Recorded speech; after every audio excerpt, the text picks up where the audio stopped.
Falo hoje em um momento em que o mundo sente que algo está mudando, mesmo sem conseguir nomear exatamente o que.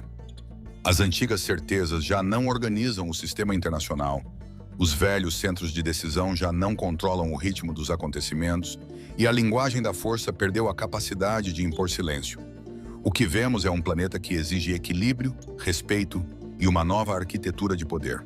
O multilateralismo deixou de ser um conceito acadêmico e passou a ser uma necessidade prática para a sobrevivência coletiva. Observamos tentativas de impor vontades por meio de pressão, ameaças e isolamento.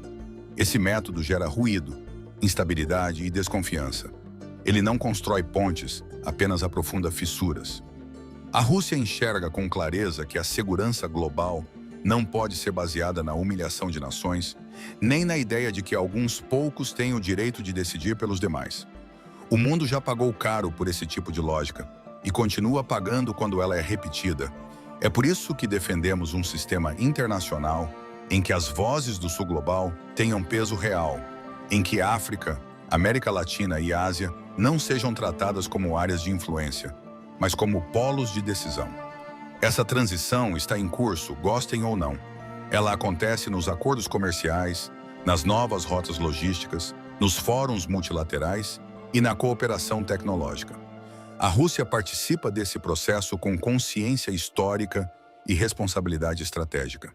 Nesse cenário, o Brasil ocupa um papel que merece ser reconhecido. Ao longo dos últimos anos, construí com o presidente Lula uma relação baseada em respeito mútuo, diálogo direto e compreensão do mundo real. O Brasil entende que soberania não se negocia, mas cooperação se constrói.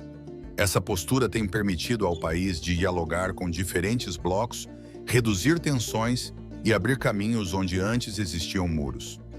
Relações assim são raras e valiosas no atual sistema internacional. O que está acontecendo hoje não é uma disputa entre Oriente e Ocidente, como alguns insistem em simplificar.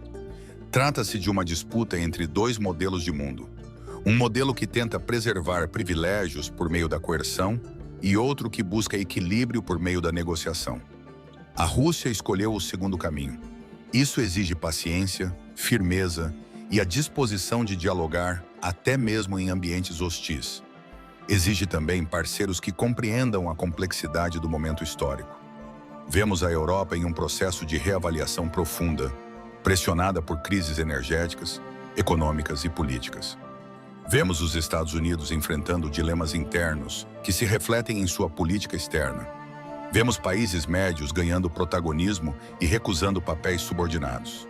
Tudo isso aponta para uma reorganização do poder global. Não se trata de caos, mas de transição. E toda transição gera ansiedade.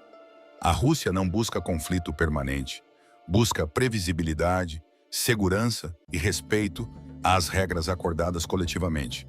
Defendemos que os grandes temas globais sejam tratados em fóruns amplos, com participação efetiva de todos os interessados. Defendemos que sanções unilaterais enfraquecem a confiança internacional e criam precedentes perigosos. Defendemos que o desenvolvimento deve ser compartilhado, não monopolizado. O diálogo com o Brasil, novamente representado pela liderança do presidente Lula, mostra que é possível manter posições firmes sem romper canais, proteger interesses nacionais sem incendiar o sistema internacional. Esse tipo de liderança será cada vez mais necessário. O mundo não precisa de mais gritos, precisa de clareza, maturidade e visão de longo prazo. Encerramos este momento conscientes de que os próximos anos definirão a forma como as nações se relacionarão por décadas. A Rússia seguirá atuando para fortalecer o multilateralismo, ampliar parcerias estratégicas e defender um sistema internacional mais justo. O futuro não pertence aos que impõem pelo medo, mas aos que constroem pelo entendimento. E esse futuro já começou a ser desenhado. Quando falamos de multilateralismo, não falamos de um ideal abstrato, falamos de sobrevivência política e estabilidade real. O mundo tornou-se interdependente demais para aceitar decisões tomadas por um único centro de poder. Cadeias produtivas atravessam continente, crises atravessam oceanos, decisões locais geram impactos globais. Insistir em uma lógica unilateral, neste cenário, é agir contra a própria realidade. A nova ordem mundial não está sendo proclamada em discursos oficiais. Ela está sendo construída silenciosamente nas escolhas que os países fazem todos os dias. Essa nova ordem não nasce de uma ruptura brusca, mas de um deslocamento gradual. Instituições tradicionais perdem eficácia enquanto novos fóruns ganham relevância. Antigas alianças mostram fadiga enquanto novas parcerias surgem por necessidade. O poder deixa de ser concentrado e passa a ser distribuído.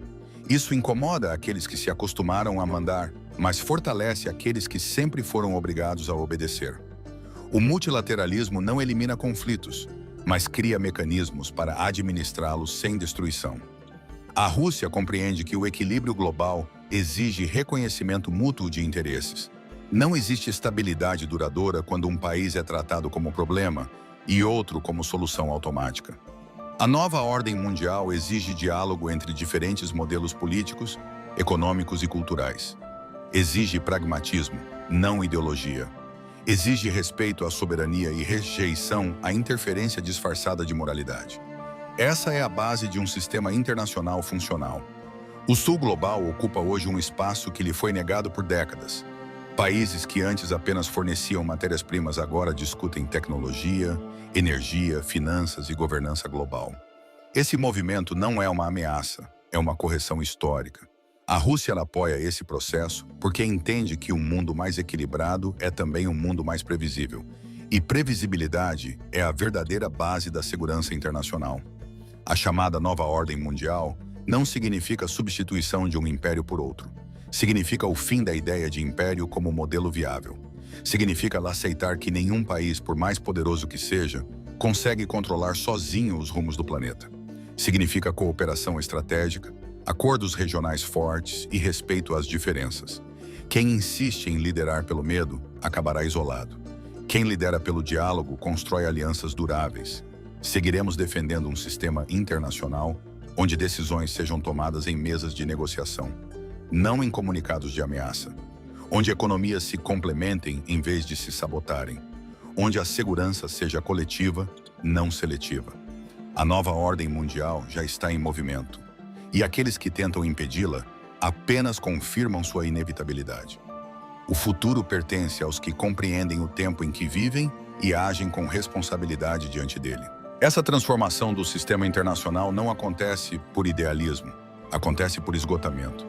O modelo antigo já não entrega estabilidade, já não garante crescimento compartilhado, já não consegue administrar crises simultâneas. Ele reage sempre atrasado, sempre com excesso de força e pouca inteligência estratégica. A nova ordem surge porque o mundo cansou de pagar o preço das decisões tomadas por poucos em nome de muitos. E quando esse cansaço se acumula, a mudança deixa de ser opção e vira consequência. O multilateralismo que defendemos não é ingênuo. Ele parte do reconhecimento de que interesses existem, conflitos existem e disputas continuarão existindo. A diferença está na forma como esses conflitos são tratados. Em vez de sanções automáticas, negociação. Em vez de isolamento, integração estratégica. Em vez de imposição, equilíbrio. Esse caminho exige maturidade política e visão histórica, algo que nem todos estão dispostos a exercer, mas que se torna inevitável quando o custo do confronto cresce demais. A Rússia não ignora o cenário de tensão atual. Observamos o aumento de movimentos militares, discursos agressivos e tentativas de redefinir zonas de influência por pressão. Esse tipo de comportamento não constrói segurança, apenas acumula risco. Cada passo mal calculado aproxima o mundo de crises que ninguém controla totalmente. É justamente por isso que defendemos um sistema em que decisões estratégicas sejam compartilhadas e responsabilidades também. Segurança não pode ser privilégio de alguns e vulnerabilidade de outros.